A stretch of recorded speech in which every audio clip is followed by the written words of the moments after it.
Welcome to Localize. In this video, we'll show you how to use the suggestions feature to help you get started in a new project. Once you've installed Localize into your website, Localize will start to detect content and bring it into your Localize dashboard. You will see a pop-up message indicating that there are new phrases in your pending bin.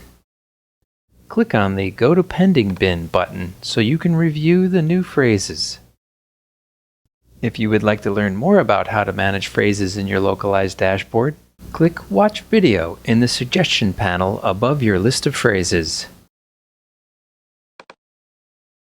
Select the phrases that you would like to translate and move them to the Publish bin by clicking the green check mark. Other helpful tips will appear here above your list of phrases, suggesting ways to continue managing the content in your Localize dashboard. If you no longer wish to see the onboarding suggestions, click on the light bulb. You can also re-enable suggestions by clicking the light bulb again.